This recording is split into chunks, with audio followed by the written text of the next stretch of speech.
So at the age of 3, I had sickle cell anemia. That's when I was diagnosed. Moved to Corpus Christi. At the age of 5, I had my tonsils removed. So I don't have tonsils. At the age of 13, I had gallstones. I had my gallstones removed, had my gallbladder removed, had my appendix removed. After that surgery, I had a stroke on the left side of my body.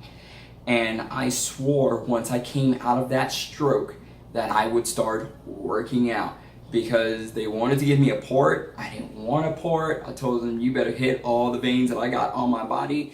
They ended up sticking me like 13 times when I was in the hospital. But I mean, that's the choice that I decided. I didn't want something foreign inside of me. And I'm not trying to knock ports. It's just, it's not for me.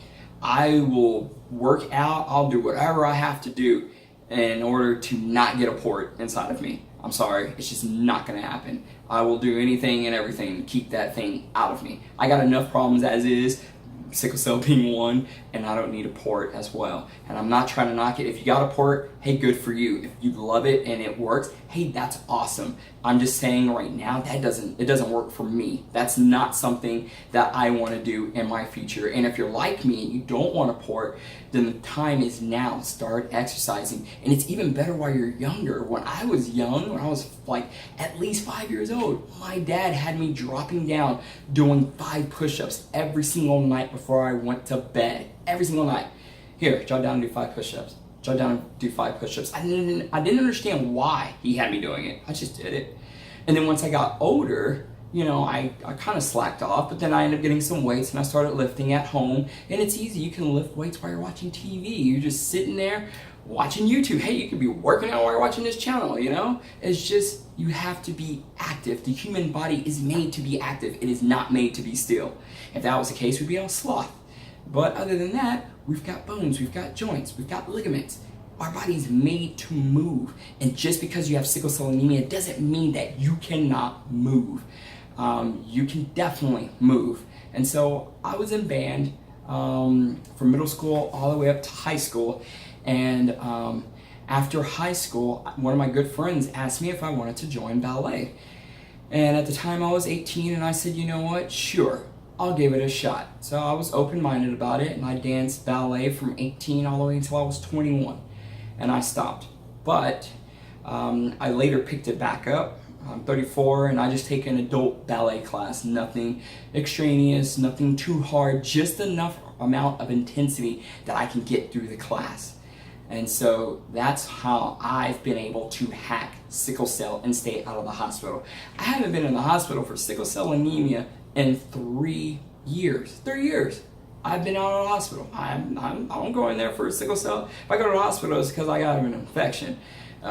Because I don't have tonsils, I'm more susceptible to an upper respiratory infection. Because my spleen doesn't work, I still have it, but it don't work, I'm still more prone to getting bacterial infection, aka pneumonia. I'm no stranger to pneumonia. I've had it numerous times. And so you just gotta be sickle cell smart.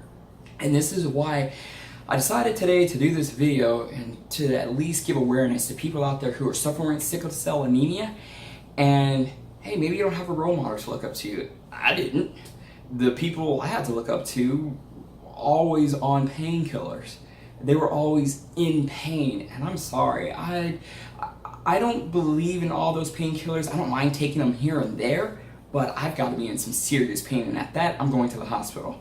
And so when I do get in pain, I'll get up, especially if it's like knee pain, I'll start walking around, just walking around the house, just doing everyday chores. So I'll just walk around, depending on where the pain is. I'll do push-ups. One, you still gotta be, you gotta keep your body warm. At least for me, this works for me. I've heard other sickle cell patients to where they've gotten, they're not good with warm or hot temperatures.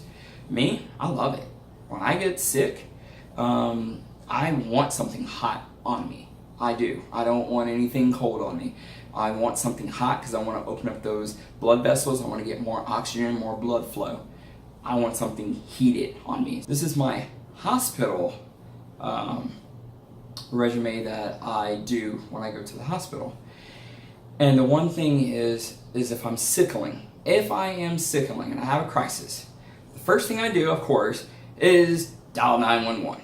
I'll call for an emergency room unless I can catch it fast enough. I can have the missus drive me down to the emergency room or to a hospital. Either or, doesn't matter. Just as long as someone can see me. And so once I'm there, the first thing I ask for when if I take an ambulance, the first thing I ask for is oxygen. Why do you ask for oxygen? Your red blood cells don't carry enough oxygen. They poorly suck at carrying oxygen. It's just not their thing. They just don't like it. So the one thing I want to do is whatever healthy cells I do have in me, let's get those guys some oxygen. Number 2, the one thing you also want is an IV drip. You want to be hooked up to a saline. Let's get that saline in there. We need to dilute that blood. So if it's diluted, hopefully we can get rid of those blockages. If you're in pain, ask for something for pain. Now for me, if I'm in pain, I usually just ask for morphine. But do not abuse the medicine. You have to be sickle cell smart. Once again, we come back to sickle cell smart. Why are you sickling? One thing is why you're sickling is your veins, the red blood cells inside your veins have blocked off oxygen to one part of the body. And in turns, you're feeling tissue death. So you're not getting oxygen to that part of the body because the red blood cells carry oxygen. The red blood cells are being held up right now. And so you're experiencing tissue death. And it hurts like hell. So what you need to do is get to the underlying problem. Once they admit you into the hospital, of course they're going to run your blood. This is when every time you go to the hematologist and you get your blood test, you need to ask them every single time, what is my hemoglobin? I know my hemoglobin needs to stay at an 8.2 and I'm fine. If it stays in the 8s, I'm okay. If it drops to 7.9 or lower than that, I know I'm going to sickle. And you've got to be adamant on keeping records of, hey, what was my hemoglobin this day? And note, how do you feel? Today my hemoglobin is at 8.2. I feel pretty good. So I know that I can run at an 8.2 and everything is fine. I can get through normal day and all my strenuous activities and I'm okay. So you've got to make a note about, you got to keep a record of your counts, of your hemoglobin, how many RBCs you have in you. You just got to just ask for it. They'll give it to you. Just, hey, can I get my lab results? That's all you got to say. The worst thing they can say is no. But you know what? They're going to say yes, and they're going to make you a copy and they're going to give it to you. Just make a note. So I know I'm 8.2. You might actually run a 7 and you might be fine. I don't. 7s, no, I can't function at a 7, can't function at a 6. I had a stroke at 5.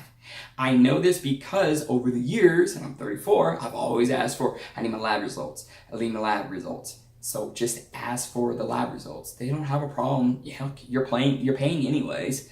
So if you're paying to get it, if you're paying to have the test done, why not pay to get it? And so definitely you got to keep track of yourself. Don't expect the doctors to always keep track of you. It is your job at the end of the day because you are stuck with this illness, not them.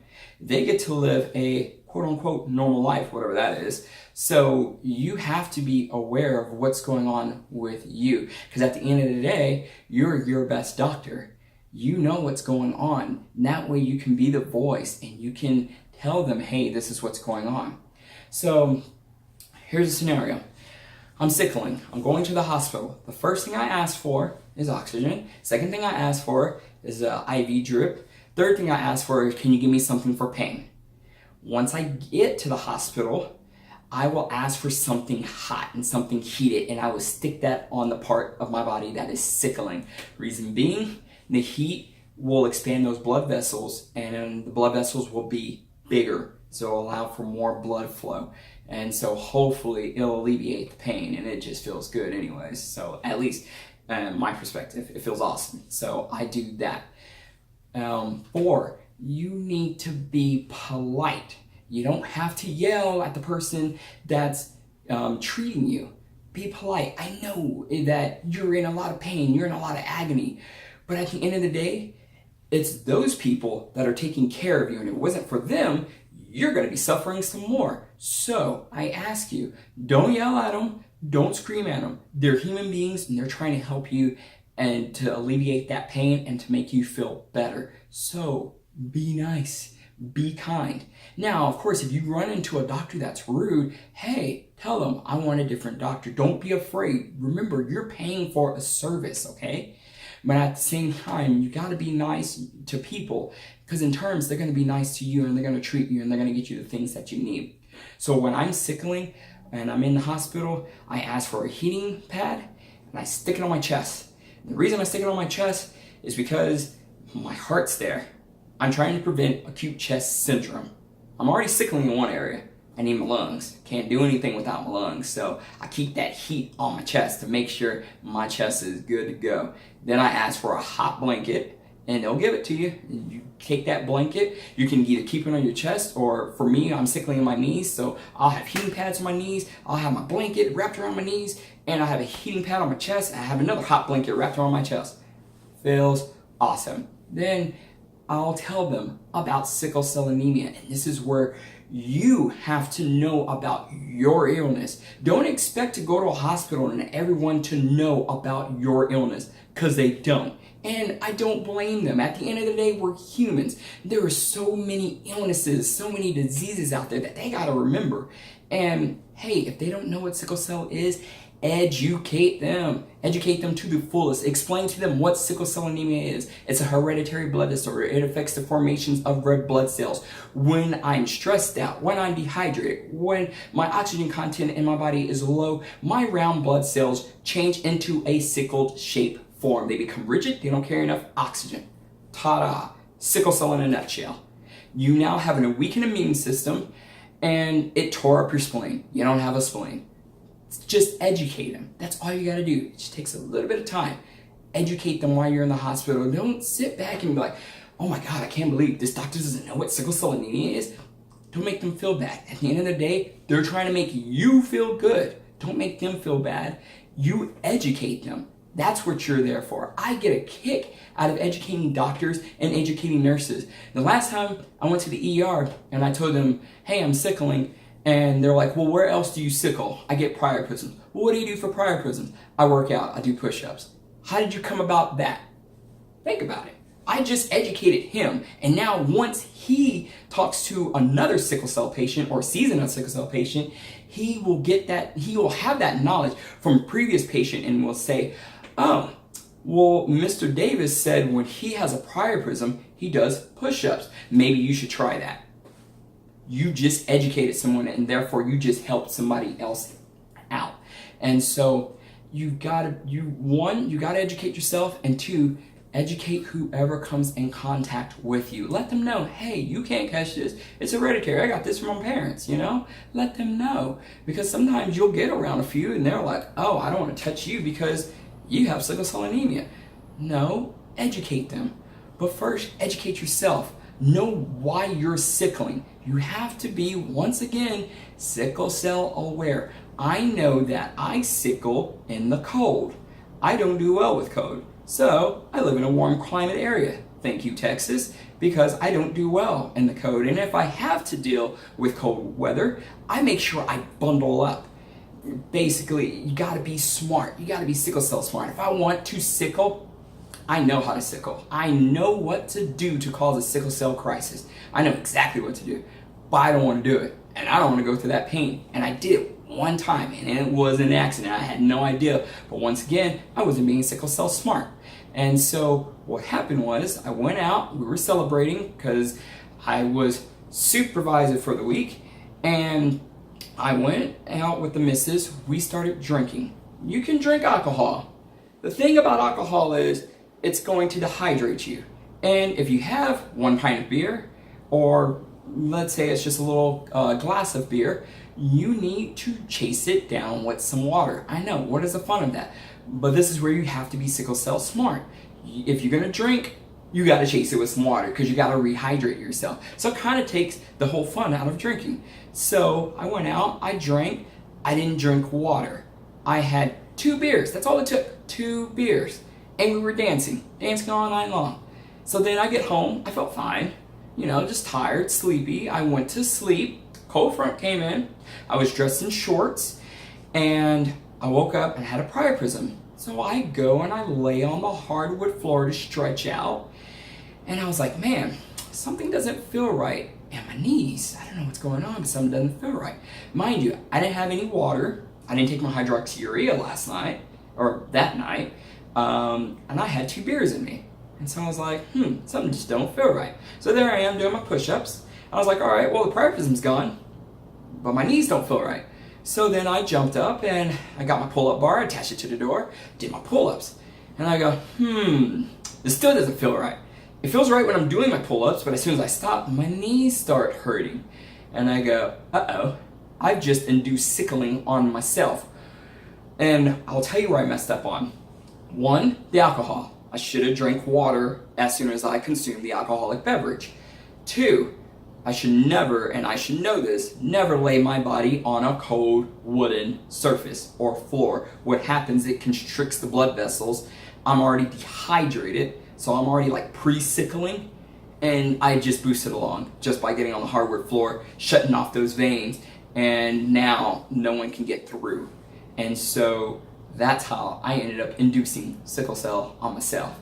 And ever since then, because I paid attention and I know, hey, if I do X, Y, and Z, it leads to this. So I don't do it. If I drink, I'll drink some water. And that's just it. I'm not trying to knock that, oh, you can't drink beers, this, that, and the other. Me and the missus, we always go out on date night on a Saturday. And when we go, it's usually a yard house, and I get a little small glass. It's basically almost the equivalent of a shot glass, maybe a little bit bigger. That's it.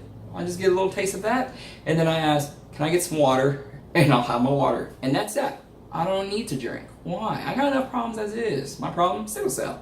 So I don't want to have a crisis. We all know how that feels. And if you don't know how it feels, it's very excruciating, bone-crushing pain. It hurts like your greatest pain ever. Like, that's the only way I can explain it. It hurts. It hurts a lot. It hurts so much so that in order to get my pain down, I have to get a morphine shot. And that's another thing. If you're like me, you're in a hospital, and the one thing I ask for is morphine, and then the doctor is like, or a nurse, they'll be like, oh, we'll give you a morphine pump. I don't need a pump.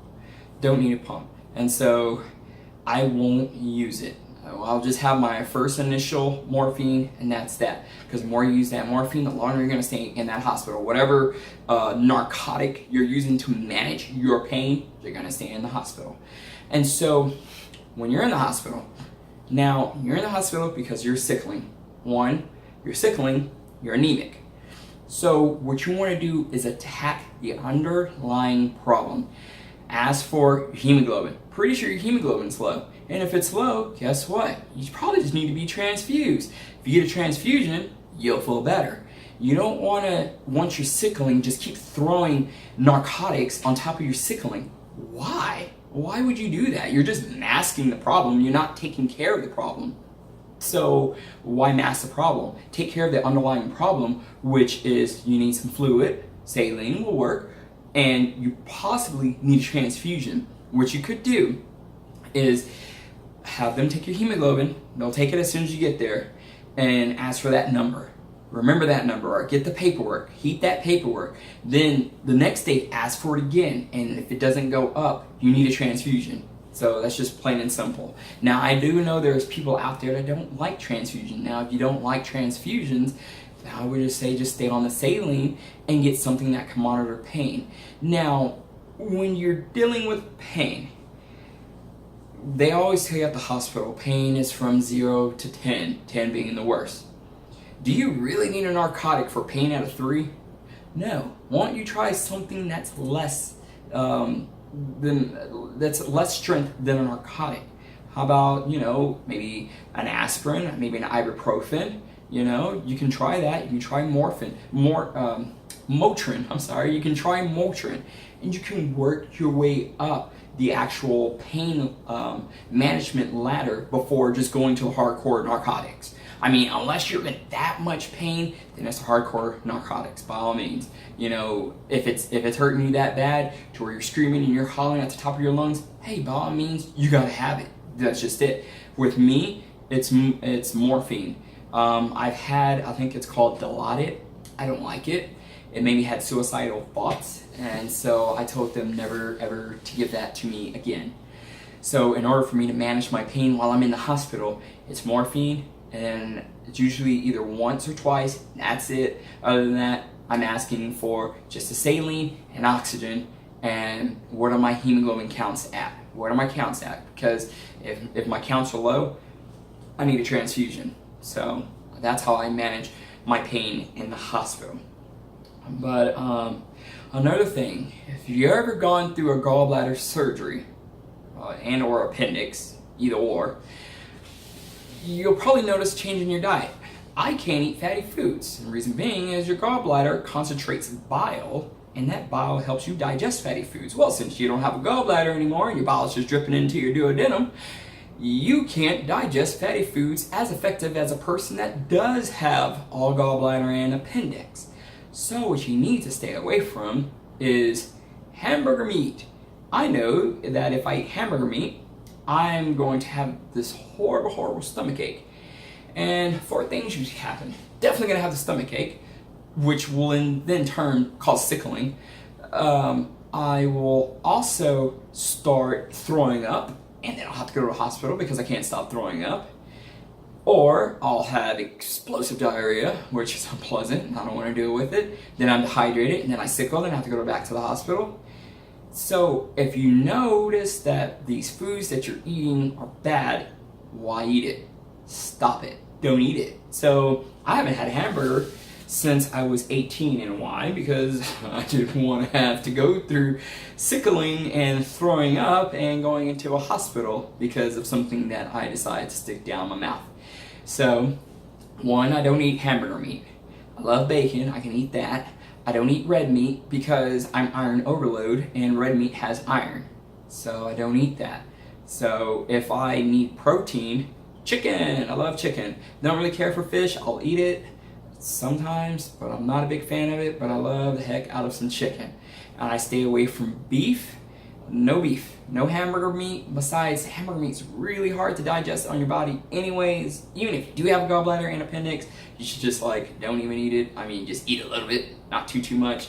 But yeah, just you really got to pay attention to what you're also taking in as well. And that was the number 1 thing I had to figure out, and that took 5 years to figure out because I was still eating hamburger meat. And yes, I've tried turkey lean meat, and it doesn't work. I couldn't digest the turkey ground meat or the hamburger ground meat. I can't handle any of it. I don't care how lean it is. I can't handle it. It upsets my stomach, and it's just a lot of bad things happen. So I just stay away from it. I don't eat it anymore. And so you got to be aware on what you're putting in your body. That could be causing your sickling as well. And another thing about diet, be sure you drink plenty of water. Plenty of water. I mean, you need to drink water like a fish, okay? Not sodas. Sodas dehydrate you. You don't need to be dehydrated. You need water. You can drink a Gatorade, it's got electrolytes, but at the end of the day, water is your best friend, or any particular juice. Like I love orange juice. I'll sit and drink the whole thing of orange juice. So you've got orange juice. If you're like me, it's orange juice, apple juice, water. Teas. Teas will help take the iron out of your body. Any free moving iron, it will attach to it and it will take it out of your body. And I don't know if it's any type of teas, but I do remember reading up about teas taking iron out. I don't know which type. I can definitely look it up though, but I mean, any tea should do it. I mean, at the end of the day, I'm not going to really say they're pretty much all the same, but I mean, a tea is a tea. But I do know they come from different plants and leaves and whatnot. But teas help extract that iron and pull it out of you. Do I take X-Jade? Used to. I haven't. It's really hard for me to get X-Jade up here. I'm probably going to have to talk to my hematologist again to see about getting another X-Jade prescription. I used to take Desferal back in the old ancient days, and when you have to mix your solutions and then stick yourself in the belly and have that machine pumping in you like all night long. It was very uncomfortable. And yeah, I've done Desferal before. So I know the new thing is XJ, but I keep having a hard time getting it at my pharmacy, so I'll have to talk to my doctor about it. But other than that, I really hope that this information reaches somebody out there. I hope this helps somebody out there tremendously. If you've got any questions, feel free to leave a message down below. My channel is still very new. I'm still trying to work out a lot of stuff. It's really hard trying to keep a full-time job and do YouTube, but I just thought, hey, I don't really sickle as much, so why not share that information with somebody else, and maybe this will work for you. And no, I'm not a doctor by any means at all, but I am a person that does have sickle cell anemia, and this works for me.